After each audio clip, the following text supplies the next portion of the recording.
me ligar diferente. Muita paz, vai nos conduzir à meditação, saber como lidar com o corpo. Quem nós estamos recebendo? Sacerdote Shri Baladeva Das. Muito obrigado pela sua Nada. presença. Eu que agradeço a oportunidade para a gente conversar aqui sobre pelo conhecimento transcendental, né? Que a ideia é Lembrando essa. que ele pertence à internacional, né? Sociedade Internacional para a Consciência de Krishna, ISKCON. Perfeito. Baladeva, eu aprendi com a sua esposa, que também é sacerdotisa, uma frase que eu uso muito: cuidar deste corpo que ora minha alma habita. Não é isso? Verdade. E eu vou te falar, tu cuida do teu, né? Porque Cuido. o que eu vejo de você de maratona de um lado e para o outro, faz yoga, volta, anda esse aterro do Flamengo para cima e para baixo, eu acho aquilo assim fantástico. Qual é a importância do yoga para o corpo humano e para a mente? A princípio, Luzia, a palavra yoga significa união. Certo. Isso significa. A união com quem? Quando você fala essa palavra, é união alguém com alguma coisa. União com o Supremo. Isso significa a palavra yoga. Então seria uma união com o sagrado? Isso, conexão, né? Certo. União, conexão com o Supremo. Essa palavra yoga aparece em vários momentos nas escrituras védicas. Vários momentos aparece essa palavra yoga. Porque a principal yoga que nós praticamos é a Bhakti Yoga. Ou seja, o amor a Deus, o serviço devocional, o amor a Deus. Essa é a principal yoga que nós praticamos. Porque tem a Hatha Yoga, tem a Astanga Yoga, tem a Dhyana Yoga, mas todas essas yogas, tem Karma Yoga, todas essas yogas é um meio para você chegar em Bhakti. Certo. Que é o amor a Deus, o serviço devocional. Então, voltando à sua pergunta, né, falando do corpo, né, como é que a gente se relaciona, né, com o corpo. Na verdade, quase todas as designações religiosas falam que o nosso corpo é um templo, né? É um templo da Suprema Personalidade de Deus. Então, a gente tem que cuidar desse templo. Tem que limpar o templo, tem que purificar o templo. Então, e a gente usa o nosso corpo praticamente. Lógico, a gente tem as nossas preferências de fazer exercício. Eu faço yoga, faço caminhada, para manter esse corpo saudável, para poder servir melhor a Deus, a Krishna. Então, essa é... Você tem que devolver este corpo como ele lhe deu, né? Sim. Saudável. Saudável, para a gente poder satisfazer a Deus. Né? Certo. Através da Bhakti Yoga, serviço devocional. Então, vamos lá.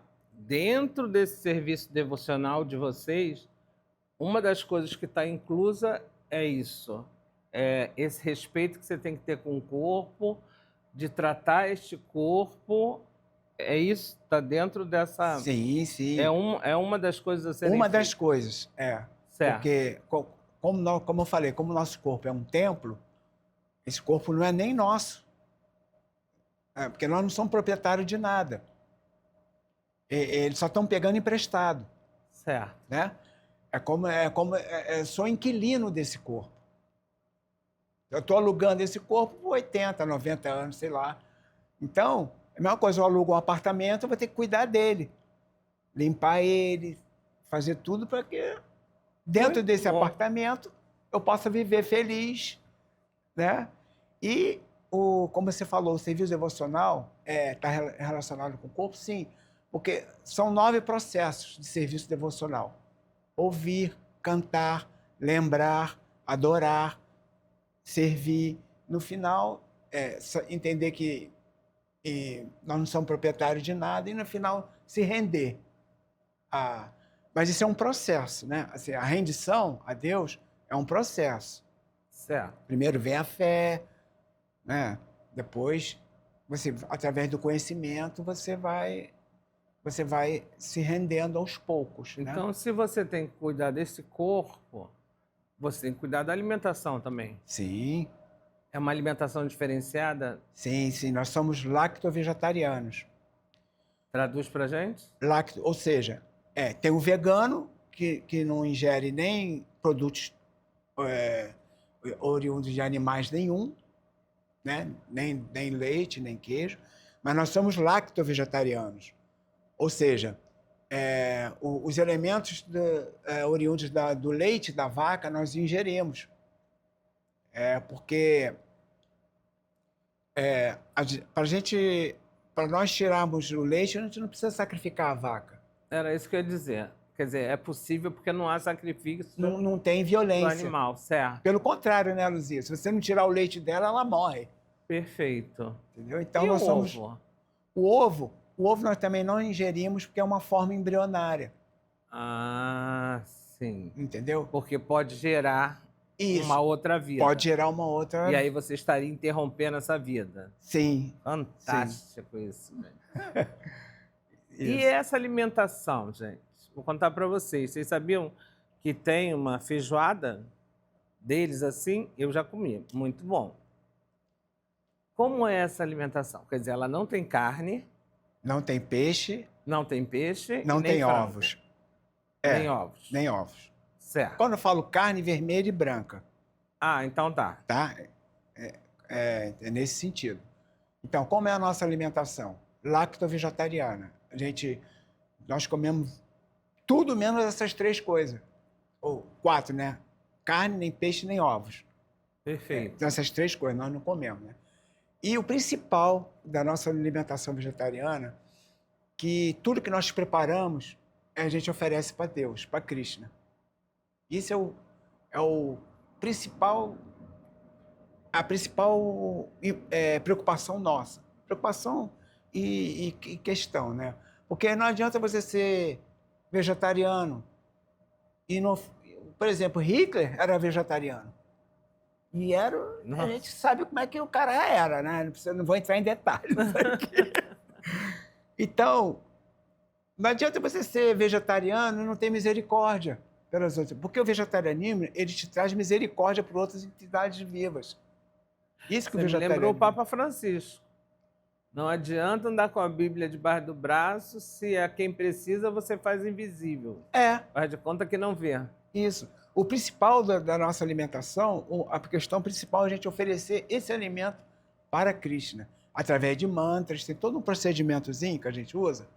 Quando estamos em casa, a gente faz uma coisinha mais elaborada, mas como estamos na rua, a gente, através de mantras, a gente canta e esses mantras oferecendo esse alimento para Krishna.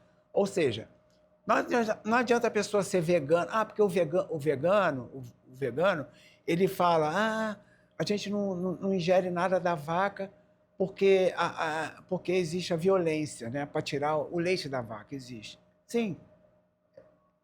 Mas tem uma outra questão. Por exemplo, quando a gente ingere alguma coisa da vaca, o leite, o queijo, o ricota, nós oferecendo esse alimento para Cristo, a gente elimina essas reações kármicas. Ou seja, a gente favorece até a vaca, porque a vaca está servindo a Deus. Certo. Se eu estou tirando o leite da vaca e ofereço para Krishna, a vaca também está servindo a Krishna. Então, ela também está se purificando. Agora, não adianta você ser vegano e não oferecer o alimento para Deus. Então, você está ingerindo uma coisa meio material. Maladeva, digamos que uma pessoa, Hari, sofra um acidente. Sim. Né? A gente bate, não tem madeira, mas a gente bate aqui. Digamos que ela sofra um acidente. E, como várias pessoas já aconteceu, tem que passar vários dias até chegar ao socorro. Vários dias. Tá. Como é que ele vai se alimentar? Ou seja, ele está num ambiente que não tem como se alimentar. Não. Quer dizer, vão procurar matar algum bicho para comer, um animal. Tá. O que ele vai se alimentar? Ele tem Aí ele tem uma liberação, num caso extremo desse, Tem. para se alimentar. Tempo, lugar e circunstância. Certo. Tempo, lugar e circunstância. Por exemplo, eu estou perdido numa floresta dias e dias. Se não tem fruta, não, uma fruta na floresta que possa me dar.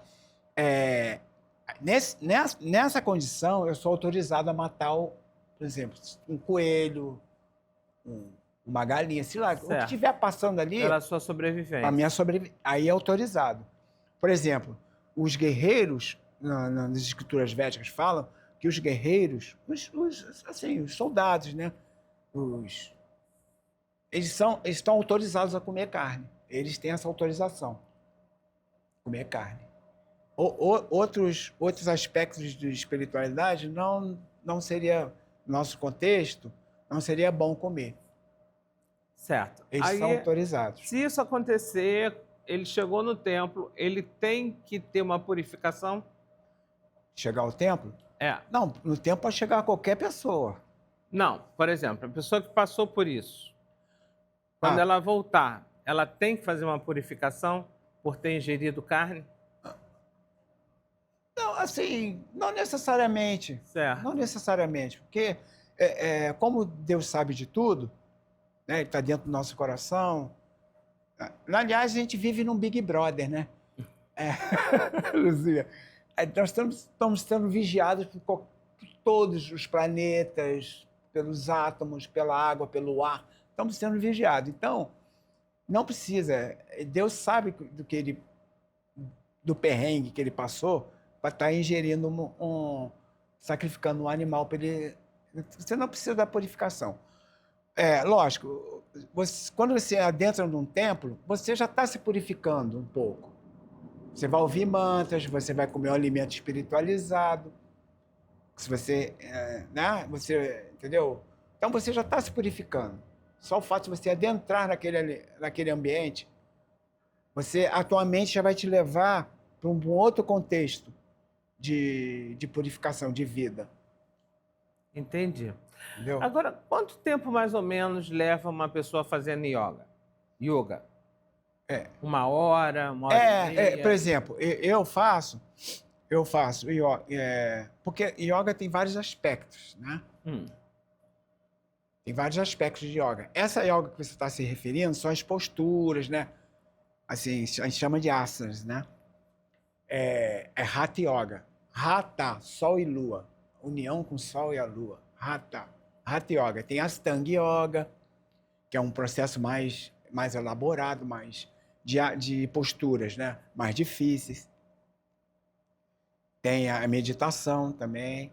Mas, assim, no meu caso, eu levo 1h30. Porque eu levo 1h30 fazendo yoga. Porque primeiro eu trabalho a respiração, aí depois faço um aquecimento para poder fazer os asanas, as posturas depois. Basicamente 1h30 que eu levo. A respiração é muito importante nesse tipo de yoga. Isso é diário ou não? Sim.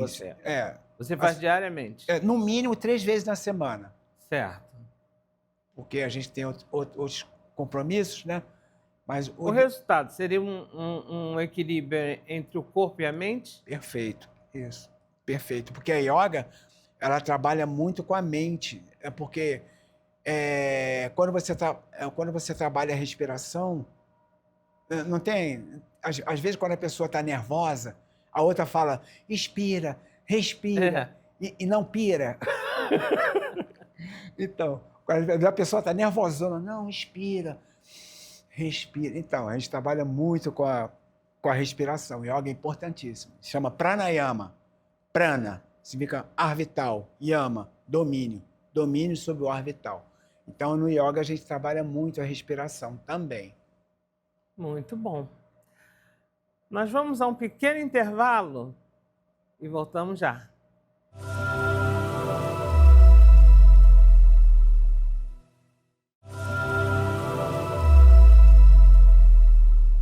Bem, vamos falar de outras coisas, mas que eu ainda vou voltar no yoga. Baladev, você sempre foi Hare Krishna? Não. Eu conheci o movimento Hare Krishna em 83 para 84. Mas, assim, eu buscava a espiritualidade. Por exemplo, a minha mãe maravilhosa, ela era espírita. E ela me levava nos centros espíritas. Eu adorava aquilo. Então você seguiu o espiritismo, Não seguia. mas ia, Ia. certo? Mas aí, assim, sabe aquela coisa de você não levar muito a sério? Eu ia, mas gostava, mas não levava a sério. Certo. E em 83, 84, meu padrasto me deu um livro chamado O Bhagavad Gita. É uma das principais escrituras da nossa filosofia. A Canção de Deus, Bhagavad Gita. Aí eu comecei a ler aquele livro e, nossa, aquilo ali me encantou. Mas aquele Bhagavad Gita que eu estava lendo ainda não era como se fosse o genérico do Bhagavad Gita que a gente leu, como ele é. Aí, um belo dia, estava aqui no centro da cidade, entrei num quiosque para comer um salgadinho.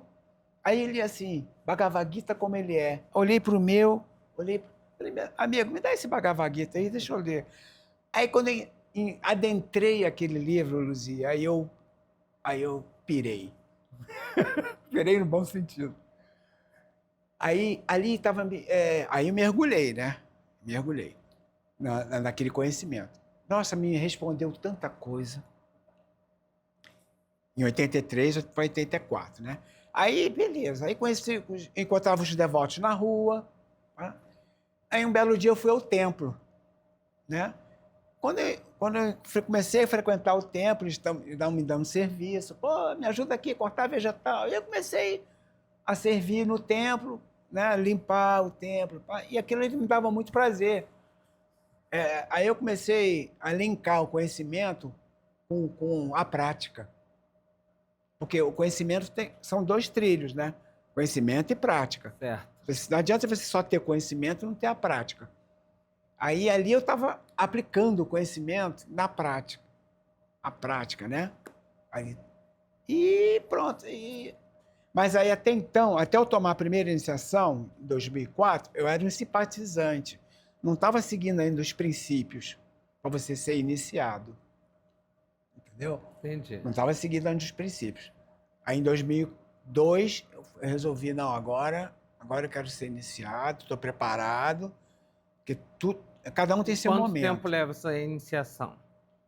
Como assim? Quanto tempo você tem que estudar, ou trabalhar, ou se dedicar tá. para você ser um iniciado, um Hare? Cada pessoa é um universo diferente, né, Luzia? Uhum. Por exemplo, se você quiser ser iniciado, você primeiro tem que pedir abrigo ao mestre espiritual. Mestre, quero tomar abrigo para eu ser iniciado. Aí, durante um ano e meio, você tem que ler alguns livros, né, os principais da nossa escritura, e seguir alguns princípios. E cantar a japa, o nosso rosário, 16 voltas todos os dias. Esse é um dos requisitos para você ser iniciado. Um ano e meio. Você tem que seguir os 4 princípios: não comer carne, nem peixe, nem ovos, não fazer sexo ilícito, ou seja, fora do matrimônio, não se intoxicar, não fazer jogos de azar. Tem que seguir esses 4 princípios e cantar as 16 voltas do nosso rosário todos os dias. Depois de um ano e meio, o mestre, aí vai a equipe administrativa do templo, chega para o mestre, ele está apto a tomar a primeira iniciação. A primeira. São quantas? Tem a primeira. A segunda é quando você já se torna um sacerdote mesmo. Certo. A primeira você recebe esse cordão, certo. a cante, né?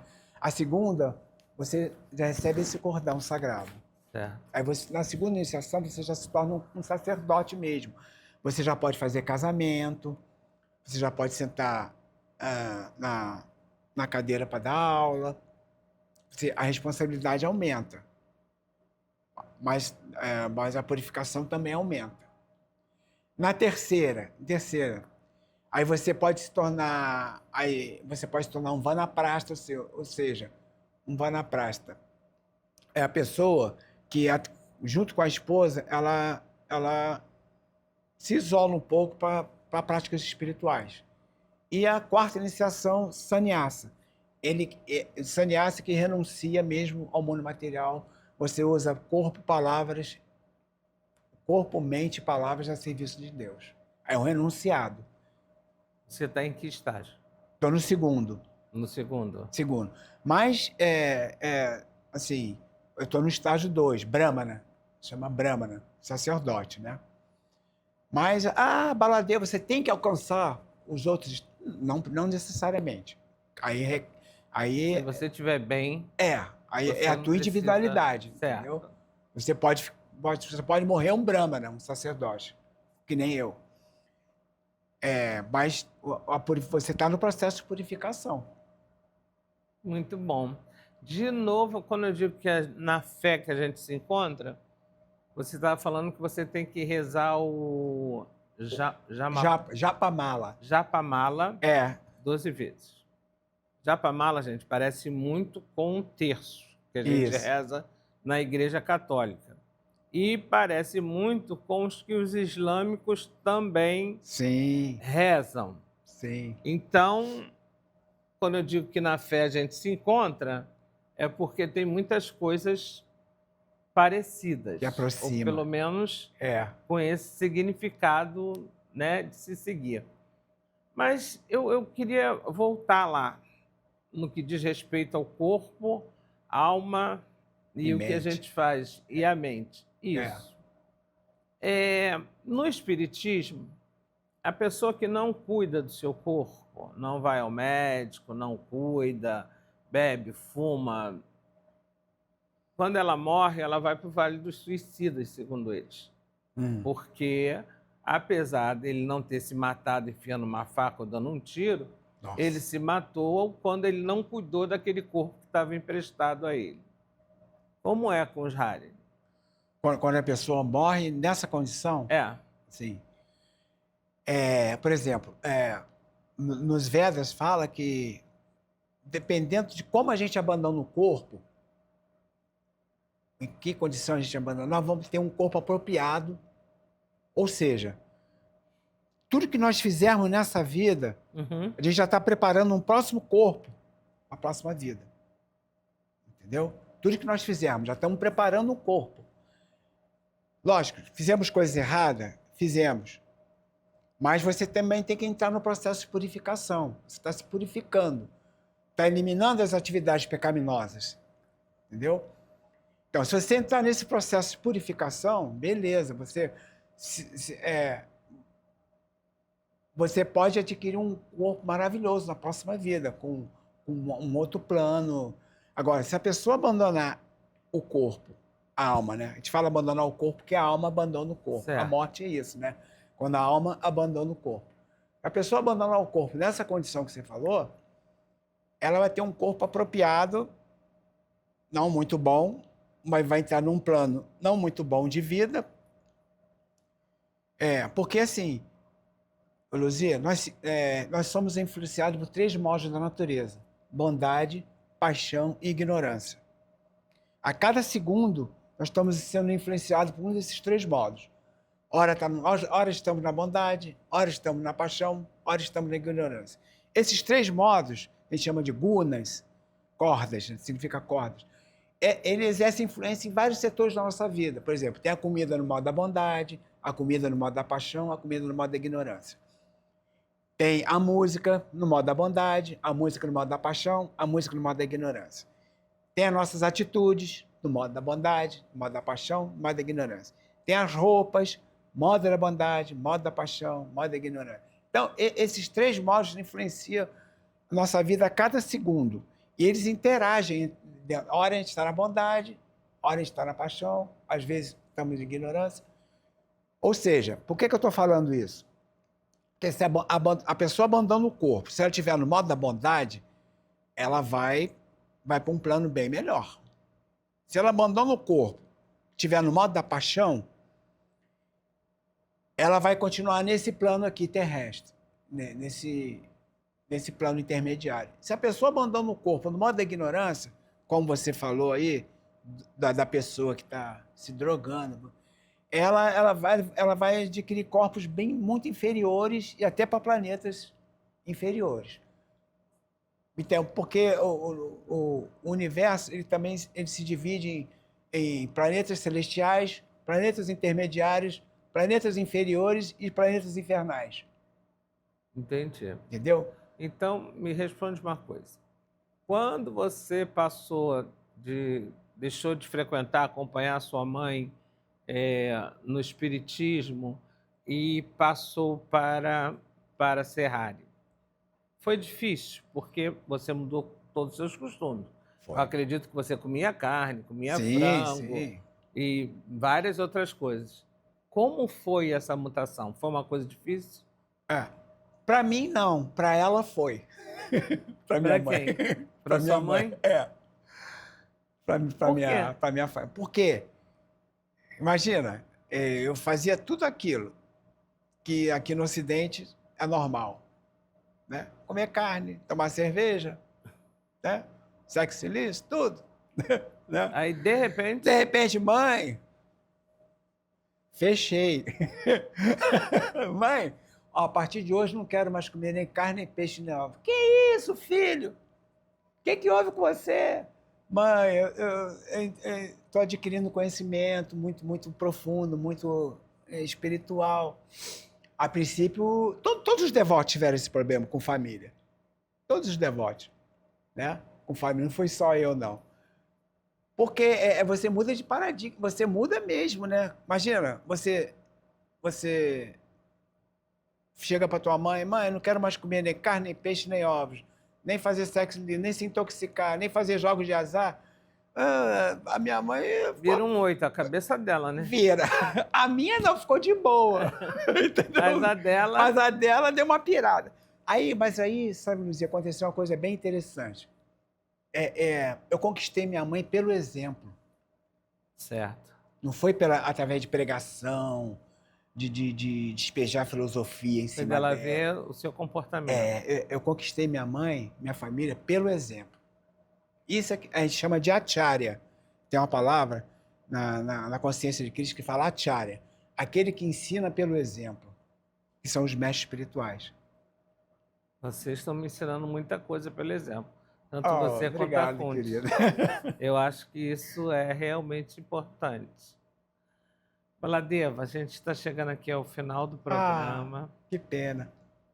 Mas queria que você fizesse convite para as pessoas cuidarem mais do corpo e da mente. Da mente e da alma. E da alma. Da alma. Eu vou fazer aqui uma analogia, Luzia, bem interessante, da carruagem. Nosso corpo é uma carruagem. Tem 5 cavalos. Os cavalos são os 5 sentidos, né? Audição, olfato, paladar, tato. Os cavalos são os 5 sentidos. A mente é a rédea. O cocheiro é a inteligência. E o passageiro é a alma. Ou seja, nosso corpo é isso. Entendeu? Aqui tem a parte grosseira, né? Uhum. Os órgãos, e tem a parte sutil. É a mente, a inteligência, o falso ego. Tá tudo aqui. É um combo terrível. Nosso corpo é um... Então, falando dessa carruagem, o passageiro é a alma, né? Então, olha a importância do cocheiro. Se o cocheiro não dominar a mente, que é a rédea, os cavalos vão... Sim. Cada um vai querer ir para um lado. Né? São 5 cavalos, são 5 sentidos. Então, a inteligência tem que sobrepor a mente. E a mente sobrepor os sentidos. Certo.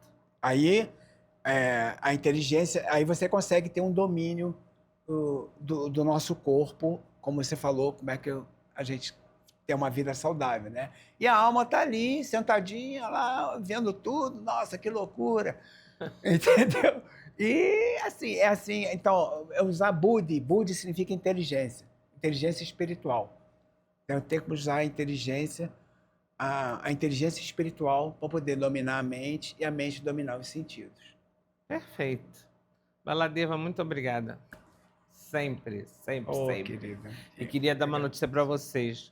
Durante a Expo Religião, que será no dia 12, 13 e 14 de setembro, no Espaço Lagum, o sacerdote Baladeva vai estar lá praticando yoga com quem quiser ir, ali na beira da lagoa, com aquele cenário lindo.